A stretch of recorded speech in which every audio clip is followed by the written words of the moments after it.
तो आज की इस वीडियो में हम लोग बात करने वाले हैं क्लास 10th के बायोलॉजी के चैप्टर परिवहन तंत्र और इसके हम लोग ऑब्जेक्टिव क्वेश्चन देखने वाले हैं। तो चलिए वीडियो को शुरू करते हैं। इसका जो पहला क्वेश्चन है आपके सामने, पौधे में जल एवं खनिज का परिवहन किसके द्वारा होता है। तो ये चैप्टर अगर आप पढ़े हुए हैं तो ये सबसे पहला है कि हमारे पास प्लांट का जो ट्रांसपोर्ट सिस्टम है उनका क्वेश्चन है कि पौधे में जल का परिवहन किससे होता है। तो इसका जो राइट आंसर है वो है आपका ऑप्शन नंबर बी, जाइलम। और याद रखने का टेक्निक है कि जौ से जड़ होता है, जौ से जल होता है और जौ से जाइलम होता है। ठीक है, जड़ से क्या लिया जाता है, जल, और इसको यानी जल खनिज लवण को पौधे के अलग अलग पार्ट में पहुंचाने का काम किसका है, जाइलम का है। तो इसको इस तरीके से हम याद रख सकते हैं कि जाइलम है। ठीक है, अगला क्वेश्चन है हमारे पास, पौधे में भोजन का परिवहन होता है। तो पौधे में जो भोजन है इसका परिवहन किसके द्वारा होता है, जाइलम, फ्लोएम, रंध्र या श्वसन। तो इसका जो राइट आंसर है वो है आपका ऑप्शन बी, फ्लोएम। इंग्लिश में भोजन को हम लोग फूड बोलते हैं।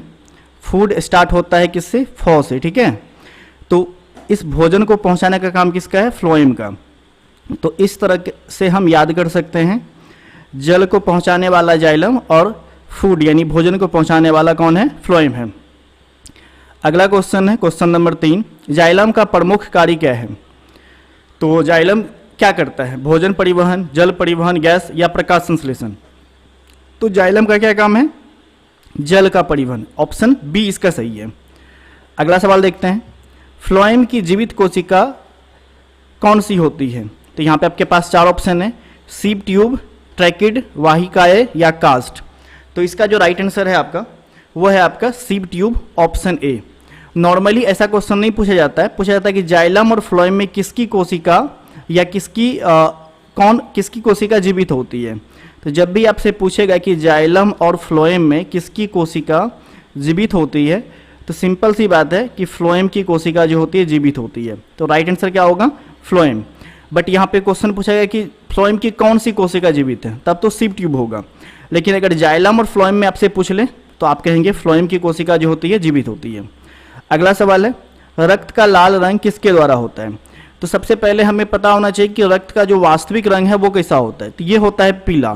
ठीक है, रक्त का कभी भी वास्तविक रंग पूछेगा तो बोलेंगे पीला, लेकिन होता कैसा है, लाल। तो लाल होता है किसके कारण, हीमोग्लोबिन के कारण। अब ये जो क्लोरोफिल है ना, ये पत्ता में होता है, इसके वजह से पत्ता क्या होता है, हरा होता है। तो चलिए आगे देखते हैं, मानव शरीर में रक्त का द्रव भाग कहलाता है। तो रक्त परिवहन तंत्र जब पढ़ेंगे तो वो ये 2 टाइप का है, एक तो अपना ठोस भाग है और एक है अपना द्रव भाग।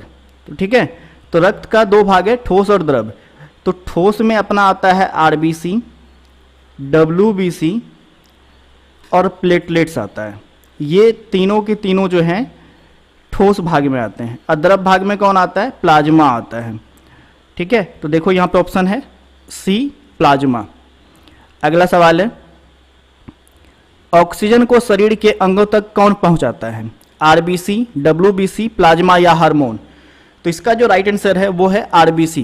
क्यों, क्योंकि आरबीसी यानी कि रेड ब्लड सेल में हमारे पास हीमोग्लोबिन होता है और हीमोग्लोबिन का काम है ऑक्सीजन वाहक का काम करता है ये। ठीक है, एक हीमोग्लोबिन का अणु ऑक्सीजन के 4 अणु को ढोने का काम करता है, ये याद रखिएगा।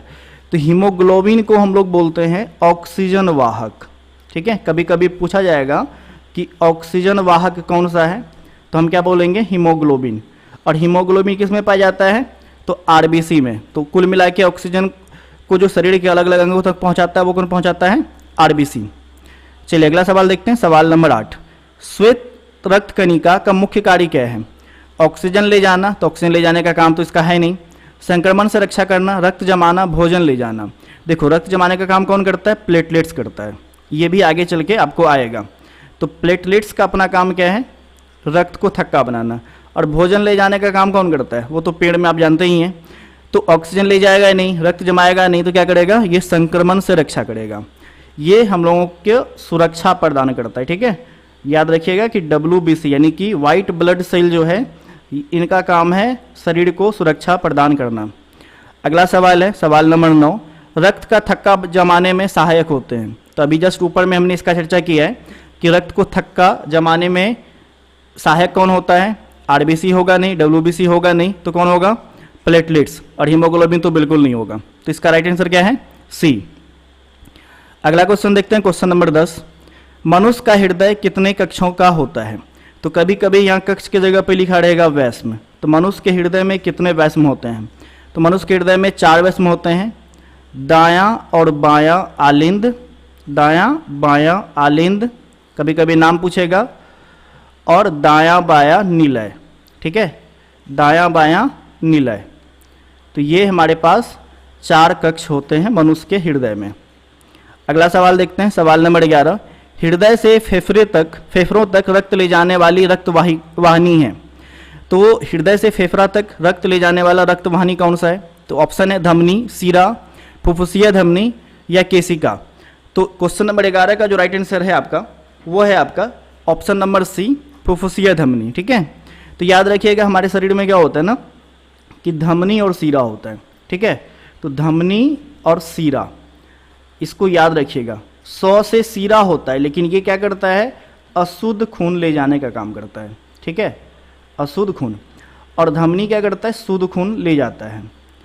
पर इन दोनों का एक अपवाद भी है। धमनी का अपवाद है फुफ्फुस धमनी। ठीक है, फुफ्फुस धमनी उल्टा काम करता है, यानी धमनी अगर शुद्ध खून ले जाएगा तो फुफ्फुस धमनी हमेशा उल्टा काम करेगा। ये क्या करेगा? अशुद्ध खून ले जाएगा। ठीक है, अशुद्ध रक्त। और सीरा अशुद्ध ले जाता है, तो फुफ्फुस सीरा क्या करेगा? वो शुद्ध रक्त को लेके जाएगा। ठीक है, तो फुफ्फुस सीरा का क्या काम है? शुद्ध रक्त को ले जाना। तो ये याद रखिएगा।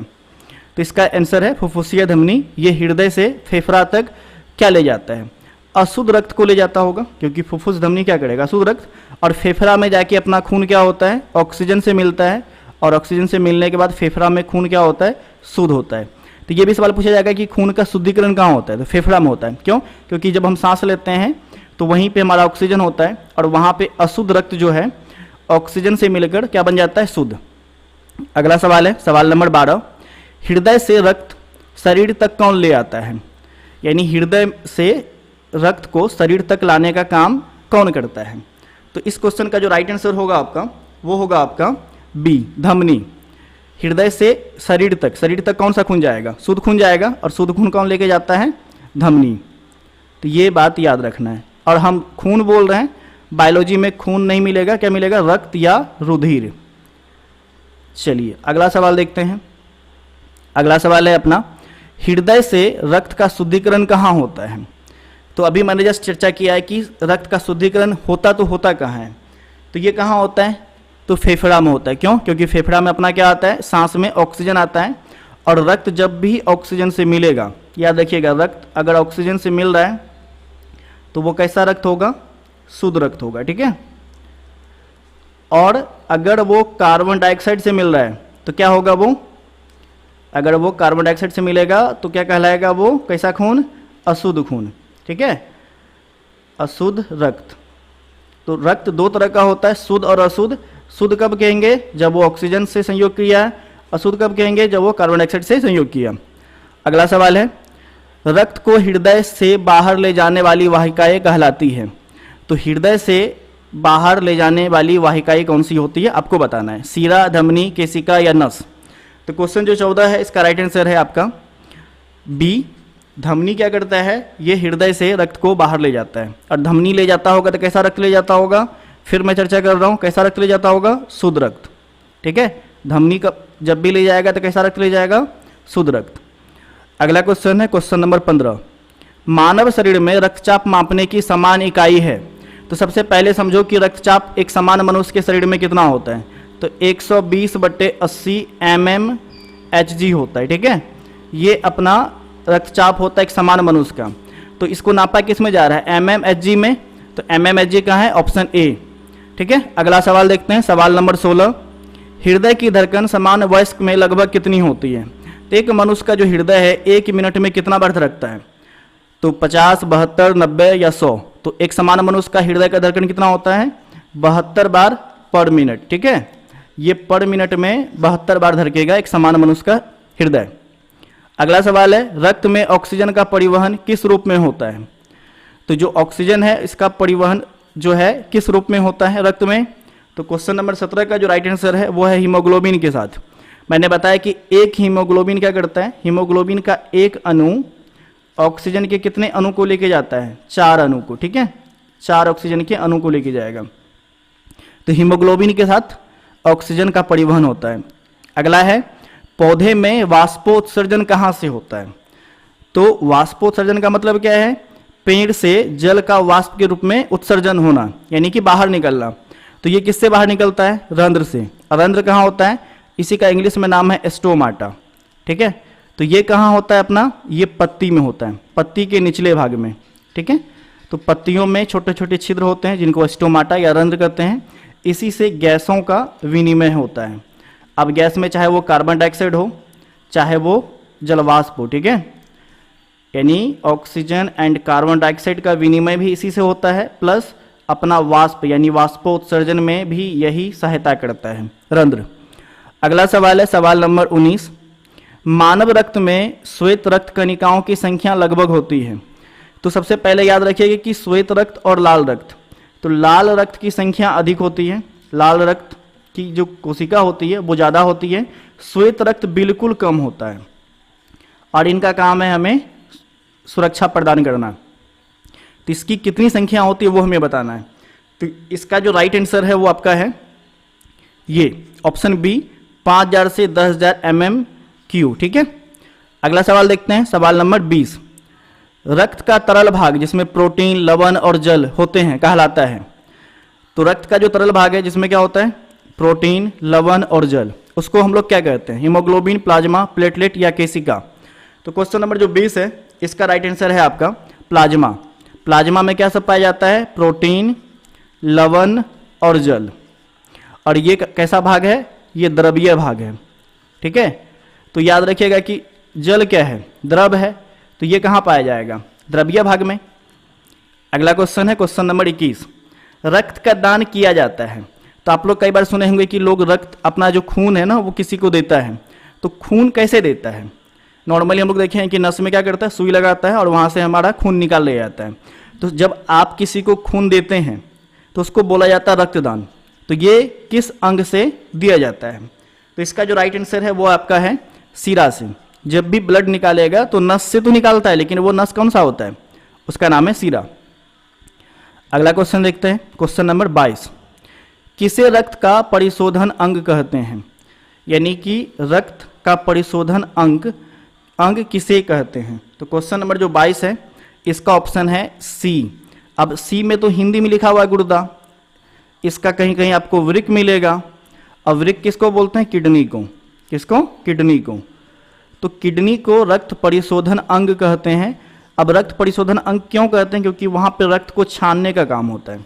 क्या काम होता है, रक्त छानने का काम। ये कहाँ होता है, अपना किडनी में होता है। और मनुष्य में कितने किडनी होते हैं, तो मनुष्य में 2 किडनी होते हैं। रक्त छानने का काम किडनी करता है, नहीं, बिल्कुल नहीं करता है। किडनी में एक होता है नेफ्रॉन, उनका काम है रक्त को छानना। तो ये जब आप पढ़ेंगे आगे चल के तो आपको और ज़्यादा अच्छे से समझ में आएगा। चलिए अगला क्वेश्चन देखते हैं क्वेश्चन नंबर 23। पादप की जड़ में जल का प्रवेश किसके द्वारा होता है। तो हम सबों को पता है कि जड़ से हम लोग जल लेते हैं पेड़ में, और कौन लेके जाता है, तो जाइलम लेके जाता है। अब ये किस प्रक्रिया के द्वारा प्रवेश करता है वो आपको बताना है। तो यहाँ पे आपके पास 4 ऑप्शन है। तो क्वेश्चन नंबर जो 23 है इसका राइट आंसर है परासरण। परासरण क्यों, तो परासरण को याद रखने का आप टेक्निक याद रखिएगा कि जब भी कोई चीज़ ज़्यादा हो, ठीक है, और ज़्यादा से कम में आए, तो ज़्यादा से जब कोई चीज़ कम में प्रवेश करता है तो उसको परासरण कहते हैं बायोलॉजिकल वर्ड में या केमिस्ट्री में, ठीक है। परासरण और विसरण 2 शब्द होते हैं, ये चीज़ आपको याद रखना है। तो धरती में पानी ज़्यादा होता है, पेड़ में पानी कम होता है, तो ज़्यादा से कहाँ जा रहा है, कम की तरफ, तो क्या कहलाएगा, परासरण। अगला क्वेश्चन है क्वेश्चन नंबर 24। मानव के शरीर में सबसे बड़ी धमनी कौन सी है। तो मानव के शरीर में जो सबसे बड़ा धमनी है उसका नाम क्या है। तो क्वेश्चन नंबर जो 24 है इसका राइट आंसर है महाधमनी। और इसे देखो क्या लिखा है, सबसे बड़ी धमनी। तो सबसे बड़ी धमनी को क्या बोलते हैं, महाधमनी। जैसे सबसे बड़ा भारत क्या बोलते हैं हम लोग, महाभारत बोलते हैं ना, और महा शब्द जहाँ लग गया वो सबसे बड़ा होता है। इसी तरह से सबसे बड़ा धमनी कौन सा धमनी, महाधमनी। तो मनुष्य के शरीर में सबसे बड़ी धमनी होती है महाधमनी। अगला क्वेश्चन देखते हैं क्वेश्चन नंबर 25, और इस वीडियो का सबसे लास्ट क्वेश्चन है। रक्त में श्वेत रक्त कणिका बनती है। अब ये कहाँ बनता है श्वेत रक्त, तो वो आपको बताना है, यकृत में, गुर्दा में, अस्थि मज्जा में या हृदय में। तो क्वेश्चन जो 25 है इसका राइट आंसर है अस्थि मज्जा। अस्थि मज्जा में श्वेत रक्त का निर्माण होता है। और श्वेत रक्त हमें क्या करता है, तो ये हमें सुरक्षा देने का काम करता है, संक्रमण से लड़ने की शक्ति प्रदान करता है। ठीक है, तो इस वीडियो को अगर आपने यहाँ तक देखा है तो अगर वीडियो पसंद है तो वीडियो को लाइक करिएगा, कमेंट करना, फीडबैक दीजिएगा। और आप चाहते हैं कि इसी तरह के और भी आपको ऑब्जेक्टिव क्वेश्चन मिले तो कमेंट में आप लिख के हमें जरूर बताइएगा कि किस चैप्टर का आपको ऑब्जेक्टिव क्वेश्चन चाहिए, तो हम आपके लिए लेके आएंगे। तो अगर चैनल पर पहली बार है चैनल को सब्सक्राइब कर लीजिएगा और इस वीडियो को अपने दोस्तों के साथ भी शेयर कर दीजिएगा। तो आपसे मिलते अगले वीडियो में, आज के लिए इतना ही।